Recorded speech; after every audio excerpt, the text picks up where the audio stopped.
Hello, fellow YouTubers. I had quite a bit of success with some of the views of my first video that I did showing some of the stuff that I make for my tabletop game. And it had me thinking, after looking on the rest of these forums of how people play, as far as if they use a table or don't use a table. So, this is more or less for people looking to break into this hobby, and I'll discuss some of the pros that I personally feel about each type of system. I'll first go over the pros of the older system without the table first. It's my best way to put this is it's cops and robbers, cowboys and Indians. Was one of the biggest pros about the first without the table. It's easier in a sense that you can have people all sitting around and just enjoying like a living space, such as a living room or what have you. And it's minimalist as far as space, essentially. You know, you can have a couple people just sitting around in your living room or bedroom, even for that matter, and just discuss, you know, as you play, and you just need a small area to roll your dice. And when I used to play back in the day, we didn't even have that. We just use our books, you know, write something, use your book as something to roll on and something to write on. And it was more or less, you know, it's just an interpretation of skills between people. You know what I'm saying? The DM presents the information, and the players would work with it, and it was a lot more imagination driven, and that's the truth. If you didn't have much of an imagination when it came to playing second edition, you were out of luck, because a lot of the stuff was up here. You know, you just had to interpret the picture that your game master painted for you. And if you were bad at interpreting paintings, you know what I mean, you were left out in the cold, and it was kind of difficult for people. Some people come to that quite easily, other people don't. But it's definitely one of the pros of the game. Another pro is the ease of concept of play.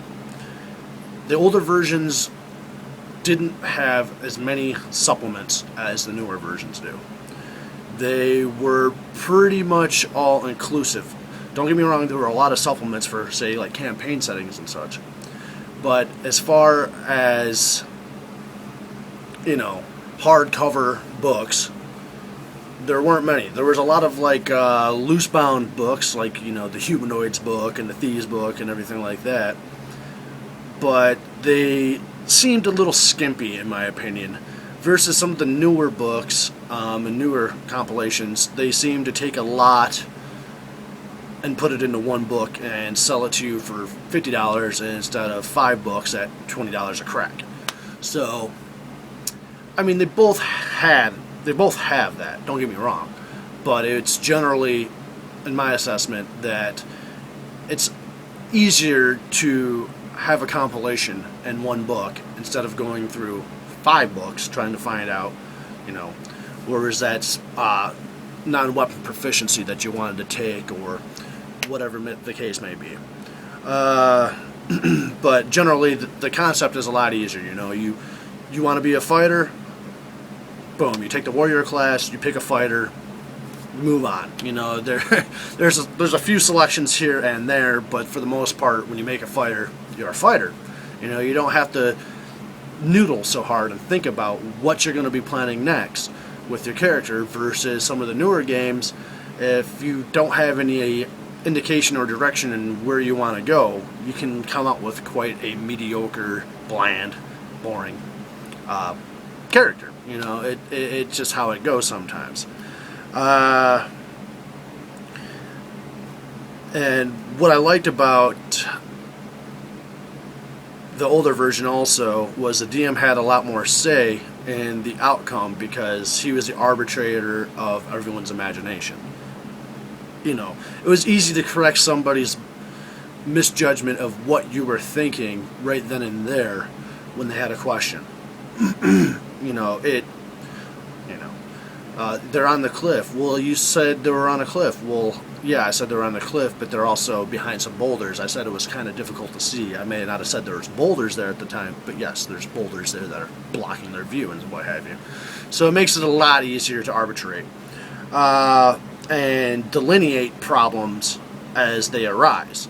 You know, because in the older ones, the DM had the final say, the final outcome.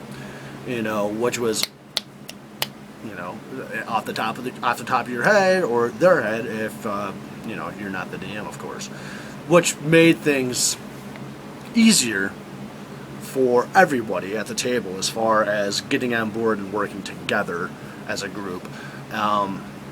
Versus some of the newer games where it seems like it's a little bit more myopic. Each character is more or less in it for themselves, and it seems a little bit more like the DM versus the players. Versus the older version, it seemed like more of a conglomerate, how everybody comes together and more or less focuses on those details as they need them and get to them.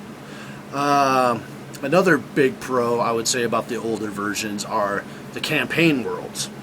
I mean, come on. They were beautiful and awesome and epic. I mean, they were so good, I'll throw a name at you that you may not even recall, even some of your older gamers. Al-Qadim, ring any bells? I mean, Al-Qadim was a area that was in a desert in the Forgotten Realms campaign. I mean, it had such a good campaign setting that it spawned another campaign setting. I mean, you can't really pay any more kudos or compliments to writing without coming out with a whole new setting that takes place in a former setting. That's, I mean, so good to the point that all the major campaign settings, including Forgotten Realms, which I mentioned, Ravenloft, Greyhawk, Al-Qadim, Dragonlance, which was now my favorite. I mean, you lose the Giants and you get Kender, so 2 thumbs down from me personally. But then you got Greyhawk, the granddaddy of them all. So good, in fact, that the newer renditions of D&D pretty much lift and picked and choose all the best things of these worlds to supplement and make some of their newer game worlds. The names kind of escape me at the moment because they're not as epic. That's what it really boils down to.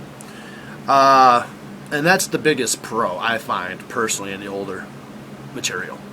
You could always have a good novel to read or some sort of way to supplement new information into the campaign setting. And it was always kind of fresh. It always felt like you were a bit more, dare I say, adventurous, more exploratory in the older systems. You know, you always wanted to learn more things about the places, you know, and that lends a lot to the play type as well. You wish to know more, you know, if you're more of an inquisitive type person, the table might not be your route. That's what I can say. All right, enough of the pros for the old. Let's go on to the new.